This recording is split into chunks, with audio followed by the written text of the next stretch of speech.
Kia ora and welcome to Mana Talanoa Legends of League. It's Andre Whittaker here. It's my pleasure to talk to two players from the Waitangirua Vikings club who will be joining me to talk about the history of the club, their involvement in the club and some of the things they've been doing around football. So welcome Tēnā kōrua, kia ora, welcome Steve Church and John Tibble. Kia ora, guys. Kia ora. Good, Andre.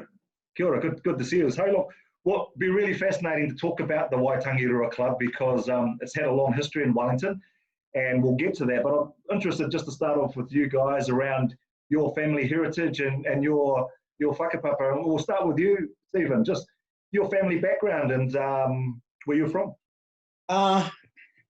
Born in Pairerua, born in Champion Street.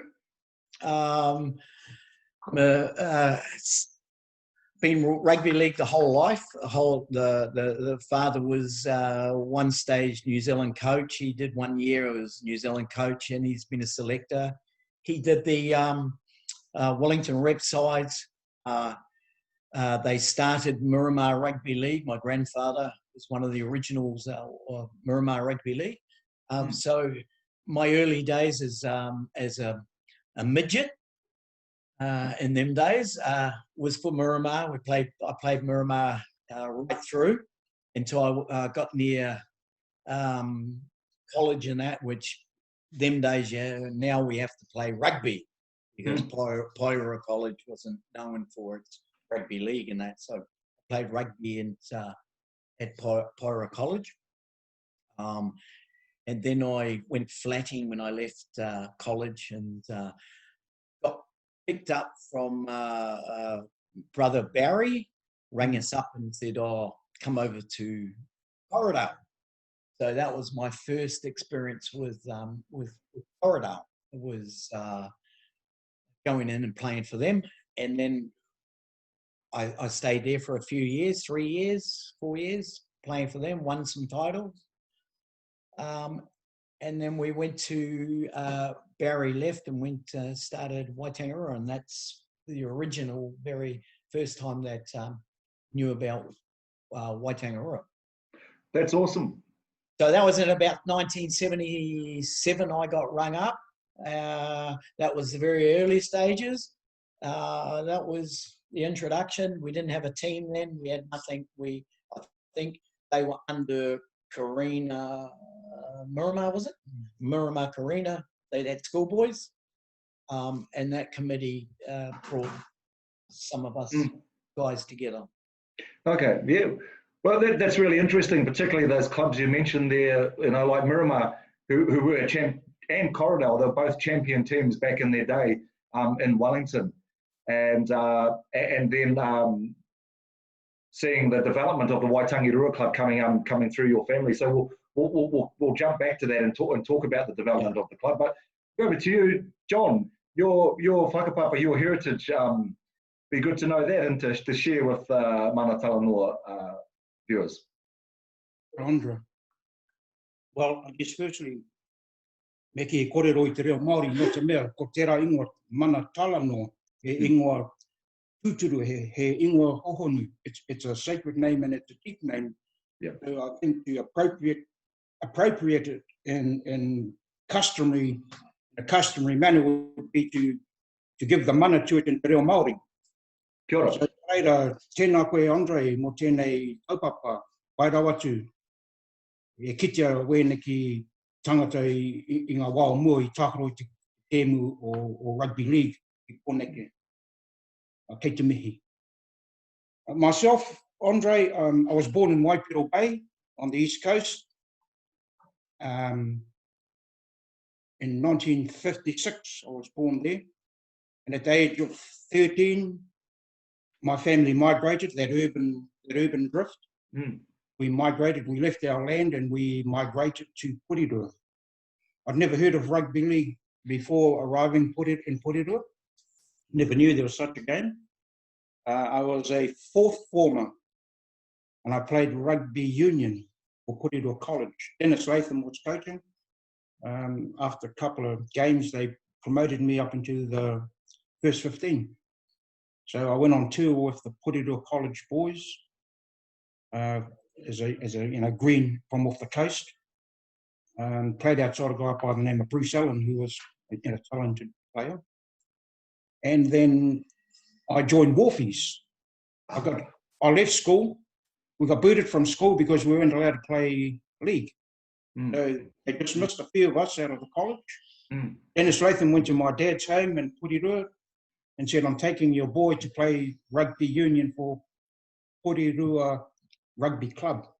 My dad said, no, he's only 14. You're going to play him against me. And so I went to play for Wharfies under Andy Rapana and then went to Miramar. And so that's, on my father's side, my mother's side, are both Ngāti Porou. Kia ora, John, thank you for sharing that. And the Tibble name obviously has a strong whakapapa to the East Coast and the Ngāti Porou, and well known across the Motu. Interesting, you're playing for Waterside too. And the thing you said just before that made you go to Waterside was around the kind of discrimination between rugby and league players that happened at school that was going on back then. And I remember it still being around even in my day, probably less subtle, whereby things like more of the resources and the good fields went to rugby and league was something that had to happen on the side. So yeah, that it's something that other speakers that have come onto the program shared some of their frustrations around either switching from rugby to league or the sort of unfairness sometimes that was shown towards the league game. And interesting that you reflect that. So let's bring up to Waitangirua then. So Steve, you're saying the formation of the club was about 1977. Was that the first time the club existed? That's when it was first got together for a training. I was 77.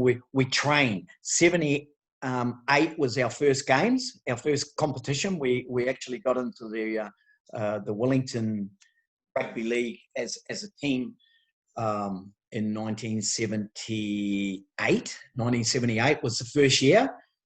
We played senior seconds. We had a good committee, dedicated, Annette and Charlie Bacani and that, and my brother, and it was my brother who rang me and said, look, we're starting this club up. Come and have a look. Just have a look, because I was playing for Corriedale.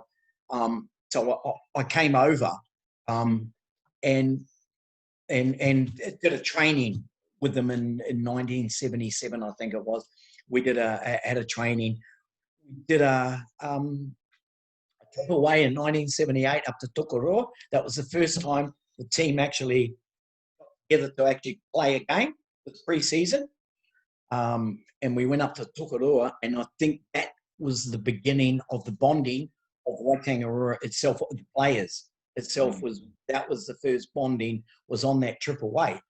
And that's when I decided to actually play for these guys, because they all came from Wharfies and they're all under 17s, all younger than me, and I was a bit of looking one of the lot, so that was the problem. So we actually had we bonded together, and everyone bonded. All walks of life. There was Māoris, there was Raros, there was Tukaloans, and we bonded exactly like Corriedale was. Yeah. But Corriedale had a vast arrangement of different ethnic backgrounds, and they bonded. And this was a different kind of bonding for me, and it was more mateship. Yep. And we all still, that original team are still mates, a whole lot. No one's gone, apart from the rest in peace guys. Ones that are waiting for us to come up. Won't be long for me, as the missus tells me. But other than that, that's where it was formed. It was formed from Miramar Karina. They run under schoolboys. Yep. And then my brother and that all decided we'll put a senior second side in. Yep. And they brought in the guys from Wharfies, a few from Miramar, Craig Jennings and all those guys. They all came in, and we formed the senior second side. And then kicked off from there. It was really really close relationships with a lot of the people that I still am friends with right now to this day. Yeah, and for you, John, you came over from Wharfies. What was the motivation for you to do that? Like, had you known people like Steve back in those days, or you saw the formation of the club and thought, oh, this looks like a good idea? What brought you to the club? Yeah, thanks, Andre. I wasn't actually looking for a club. I just got told to turn up because the Wharfie crew that I was with at the time, Taki Tuworo, John Bracken, John Talavai, Lucky Matapuku, they were the ones that encouraged me and said, oh, there's a training, we're starting up a new club. I said, oh, where's the training? They said, Kurina School. So I got to Kurina School, and there was about 40 of us there. And some of the boys had just come out of jail. A lot were just out of Boston. And there was all this energy that was just electrifying. Somebody threw a ball into the middle of the concrete tennis court, and it was all on, She was hard and fast, and I think it ended up, there were about 30 guys there that were badly injured. There's only about 10 left playing, and, they were going hard on the concrete. It was full contact. It was mad, absolutely madness. And I thought, man, I like this. So I decided to stay. Yeah. And then as like Steve was saying, the formation of the club, I got to know the other boys, and I've been through college with a lot of the boys. I was working at Ford Motors at this time. I'd left school, like I said previously, and got a job and back out to Porirua, and Wharfies were training. We all stopped going to play for Wharfies, and we ended up at Kurina School, playing at the school ground there. We finally ended up on the tarmac up at Waitangirua Mall. Yeah. So we trained on that tarmac, on that car park, for about 4 years, Steve? Yeah. Wow. Years. Wow. We couldn't afford. It was the only place that had lights. Yeah. we actually won our second year into playing footy at Waitangirua. We won a championship training off that tarmac, off that car park. There'd be cars going in and out of players, and there'd be angry shoppers, and it'd be just about full on fist fights trying to clear us out of the way. And it ended up that people slowly got to know that's a training ground for Waitangirua. So at some stage, Ngātaone Park became the ground in Porirua. How did that figure into the plans for the Waitangirua club? I guess thankfully going from the tarmac and then Ngātaone Park. We the committee, because I was on the committee. I was also on the committee. The original, well, I wasn't the original committee, but I came on later on as a player advocate. So any of the players had any discussions or wanted to know anything, come to me, then I'd take it to the meetings. We decided to try for that park and put lights up on there. And we got a grant to put some lights up, and that's when that park originated for, because it wasn't getting used. It was just sitting up there. I think they had rugby, couple of games on there or something, and we put in for the council to take those grounds up the top, up at Ascot Park. Yep. And that's where we moved from the car park up there, because we got some lights. We actually got 2 sets of lights, and we could see in the at night. Yeah, and we weren't running into taxis and denting the taxis and things, because that's what was happening. Someone playing touch would run into a taxi or a car, and there'd be a big dent in there. But it was raw talent. It was raw talent. It had untouched by the likes of the Victor Brackens and all those guys, all the rec players that haven't been touched. These kids haven't been touched. As I go into the singing contest, and all the good singers are the raw ones that haven't been touched. And that's what these guys were like, They no real training from any anyone with experience. We had our first coach, John Wawatai. He ended up coming over to Australia halfway through the year, in the first year. So we had no coach. So Barry took over, brother. He took over. And then the following year, we still didn't have any coach. And then Victor Bracken took us. We made the finals again. And Victor took us for the last 3 months, and he took us over to Tita Bay Beach, and he tried to train us.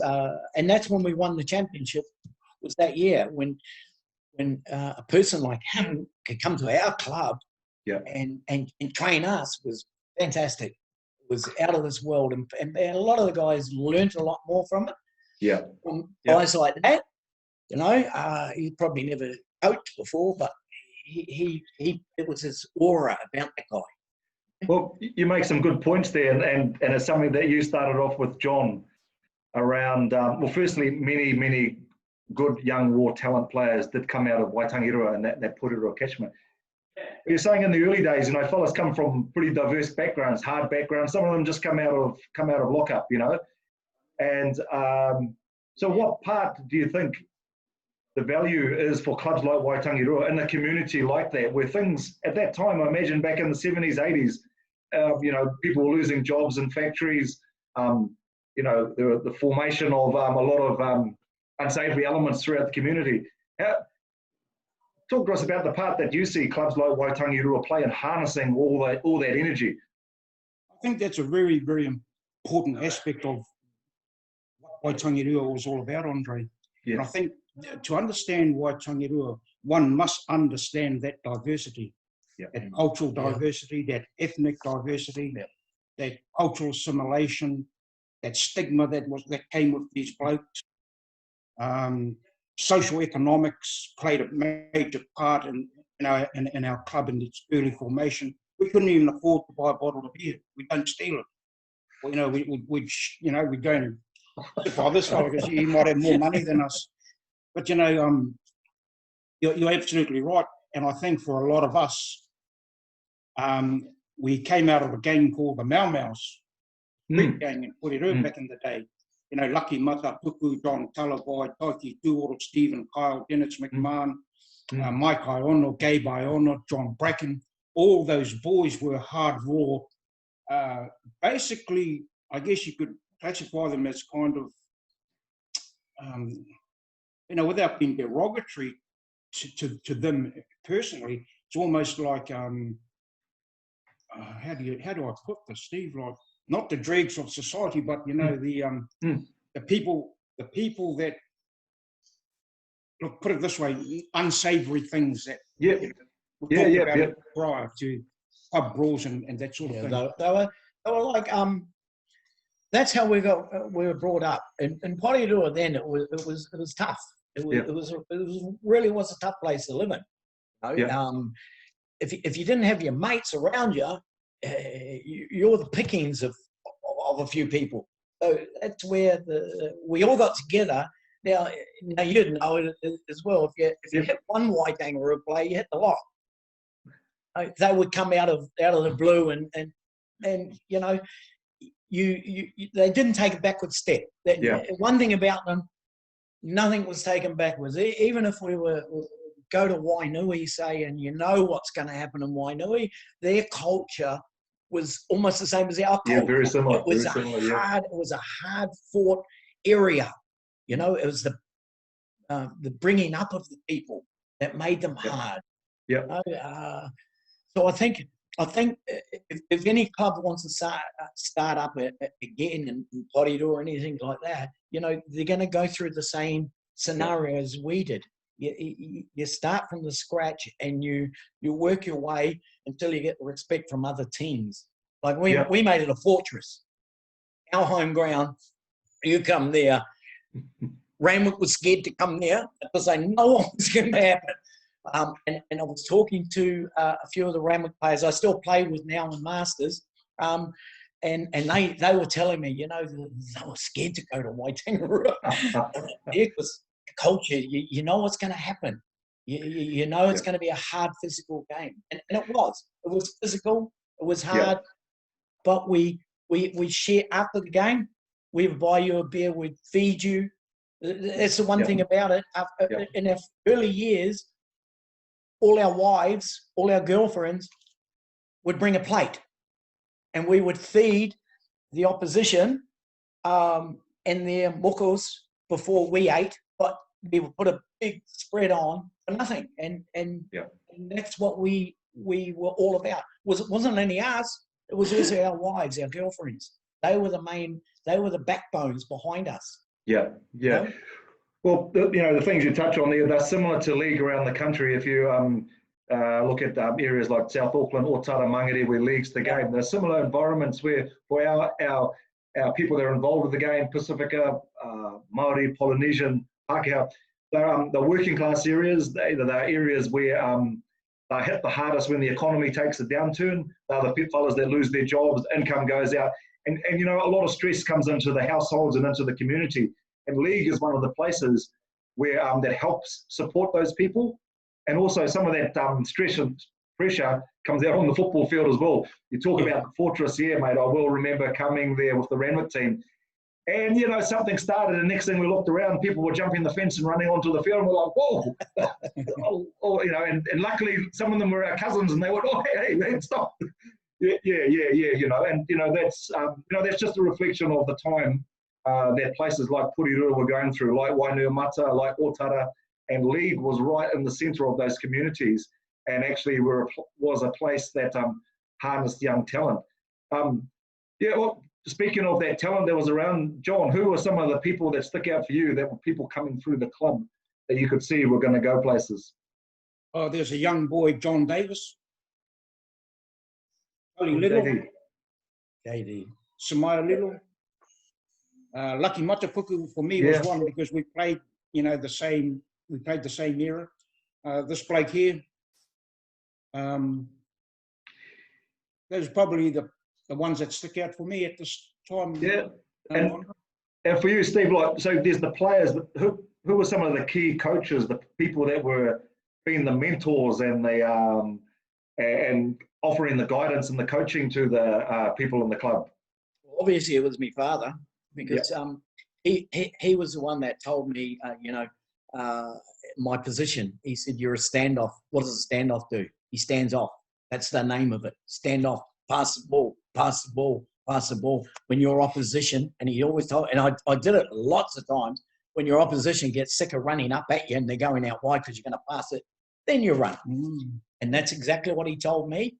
And I implemented in my game. I wouldn't run. I would just pass it out to Lucky and all that. The big fellas get the bashes and that, and I was quite happy running off them. But until the opposition stopped coming up at me and started going wide, and then I took him on, and that's he was one of the biggest advocates of me playing football. Was him, is what he taught me. Then there was, because we didn't have a lot of coaches for Waitangirua. Corridor was my brother anyway. It was Barry, but he had a lot of influence on what I done. Because he teased the shit out of me, and that'd be the end of it. And then there was Finley Rasmussen. He did the polishing on a few of the way I played. Finley was my last coach, and so they were pretty much how I got to where I was and how I achieved it. I'll come back and talk about some of the players that come to mind for me, but I just want to over to you, John. We mentioned earlier there was a mixture of cultures in the club: Māori, Cook Island, Samoan, Tokelau. What was the cultural feel like in the club?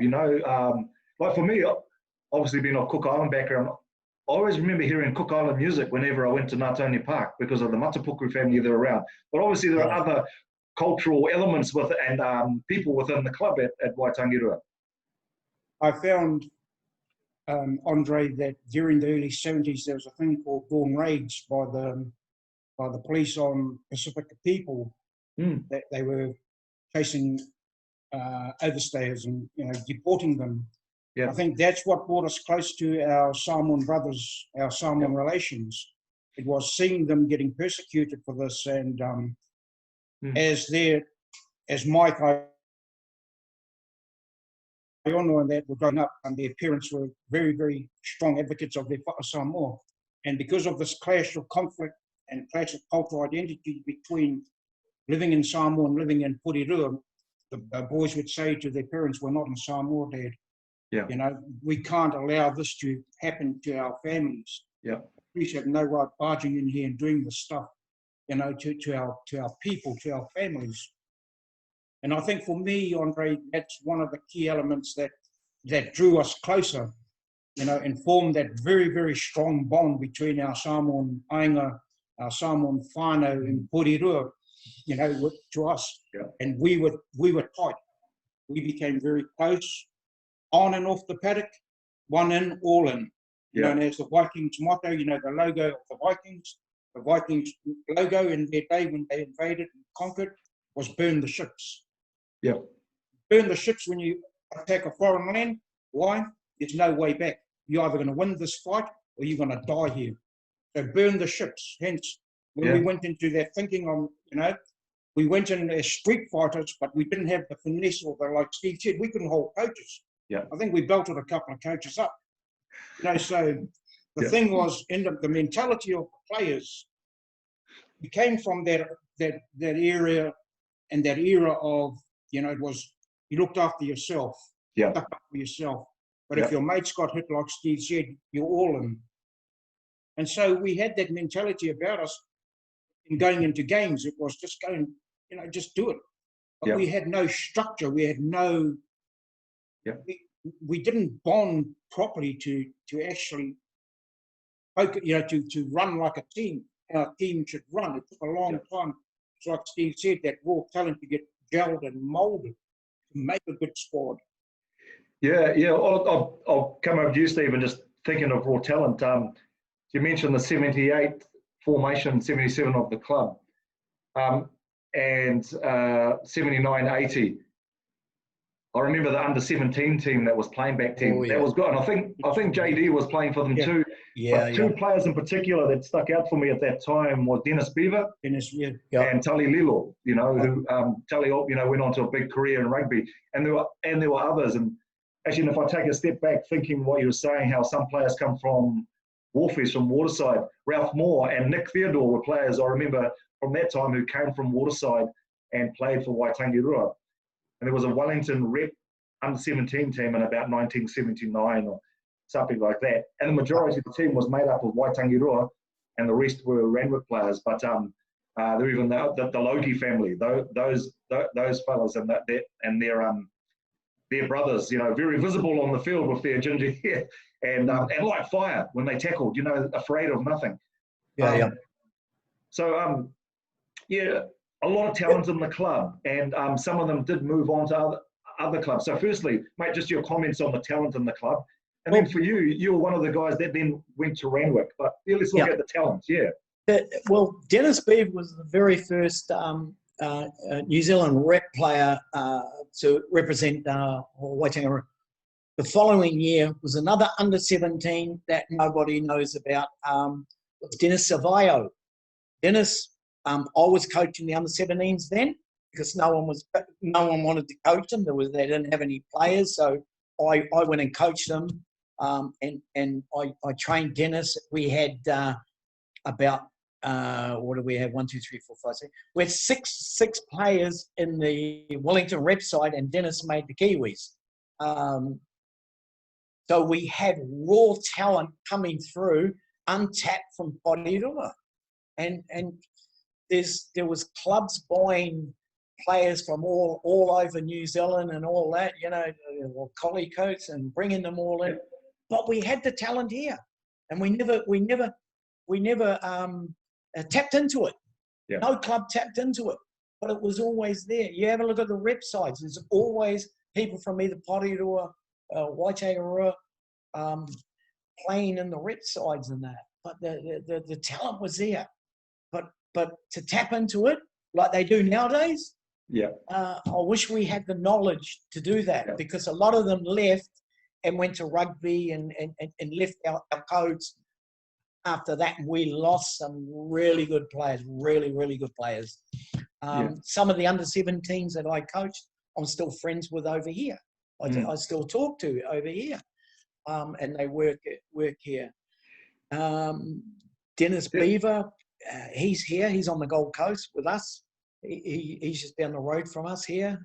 You know, we still all get together and talk and that. Well, So, even other names like just come to mind actually.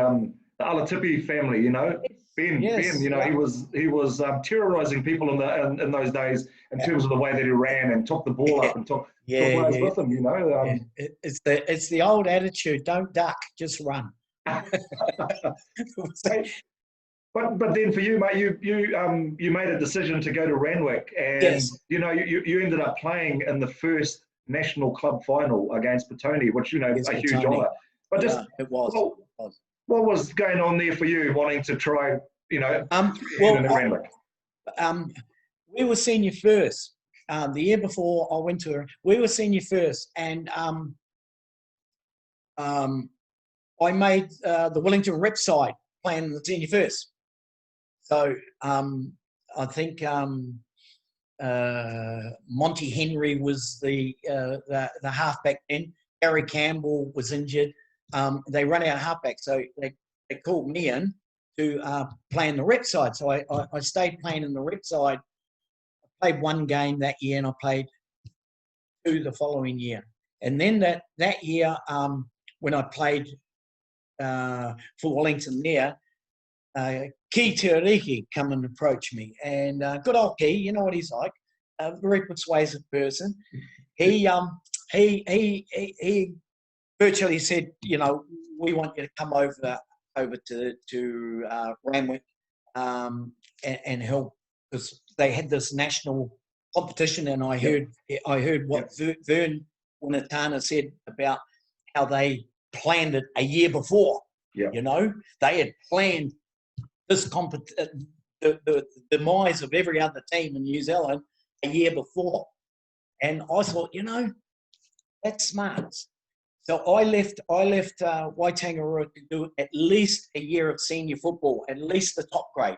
I wanted to do that. Waitangirua wasn't there then, so that made my mind up.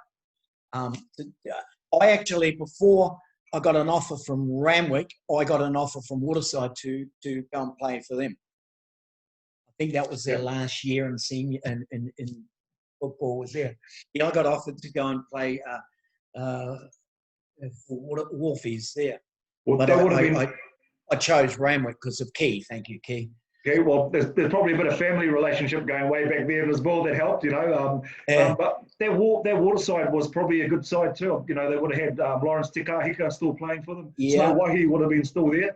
Wayne Rutine. Wayne Rutine, he was playing centre, So, and I think coincidentally that same year that you came over, Ralph Moore came over as well. So he came over with me, and look, and for Randwick, at least that actually created a, if you like, you were the pioneers of players that started coming from Purirua to play for Randwick for years. You know, Simon Foa, Siapu Pue followed, and many, and later on Suki Rea and Junior Rea came, and Bobby actually came and played for the Randwick club. So well, I get, you know, the players were there and just looking for opportunities where they could take that further as well.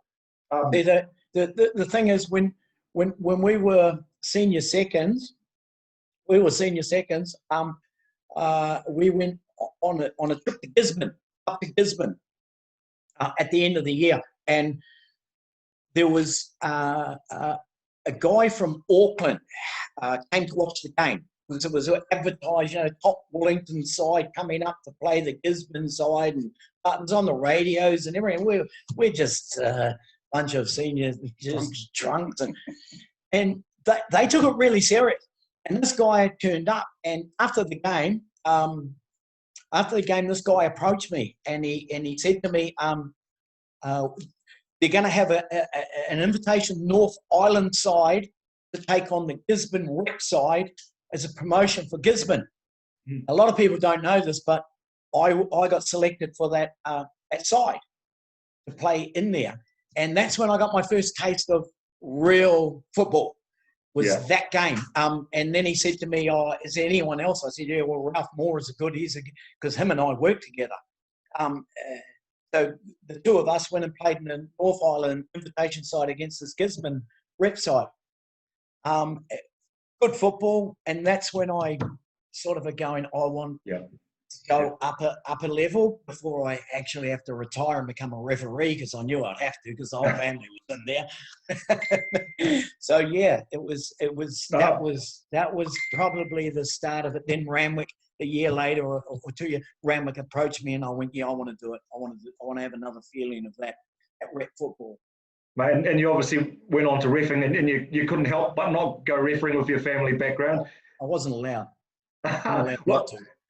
And I will be talking to some refs later on in the Talanoa series of books. That'll be some interesting, and there'll be a few of your relations in that lineup as well. For you, John, since Waitangirua, where you've like moved to Australia, or from when you finished playing, you continued being involved with the club?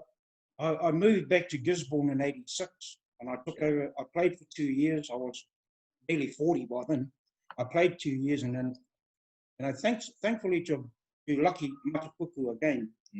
I came down to Wellington 1 year because they asked me to coach the premier side there, a side called Kauri Devils, which was a really good side.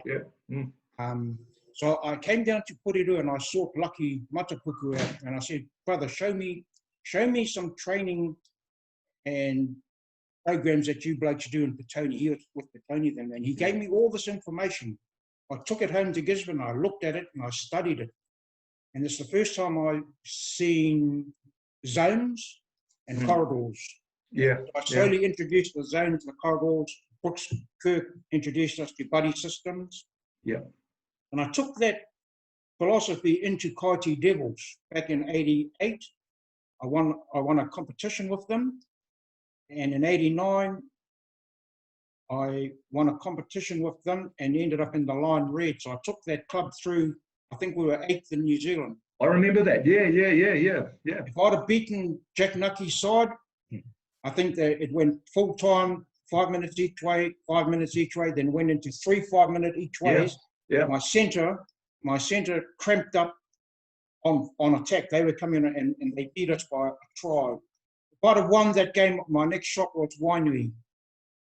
So that was probably my highlights after leaving Waitangirua, was playing for 2 years premiers in Gisborne and then taking over the coach. The highlight of that last year was coaching was I got 3 boys into the Māori side: Jip Porter, Thomas Mickey, and Richie Waru. Fantastic. Chris Waru's younger brother. Chris Waru used to play for Suburbs. So that was kind of my highlight, and now I'm here in Australia being an old man with this fella. Well, I did hear it. I remember when soon as you said Kaiti Devils, I remember back in the day when we were playing the National League and we'd be aware of who the teams were that were coming up through the regions. And so, well, congratulations, your involvement with coaching and bringing that team through. Yeah, and love what you're saying about the corridors and the zones, which is was probably ahead of the game back then. Now it's quite a common thing where players, play in zones. You pretty much go to your spots on the field, and if you've got good ball players, they find you. Imagine, Steve, if way back in those days, Waitangirua had zones and corridor thinking, the players were around them. We'd be unstoppable. I mean, I remember the first time we played Randwick Seniors in the knockout, in the pre-season knockout, we beat them at Ngātoni Park. We were senior seconds. And we beat the massive Randwick, and everyone was then we played Wharfies the following week, and Wharfies only just beat us. Well, they wanted to promote us to premiers after those 2 performances.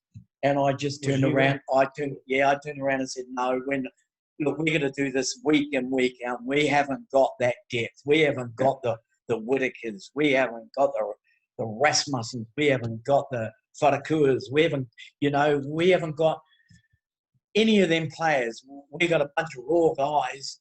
And when the likes of Lucky or me, JT, we got injured, we had no one to sub us.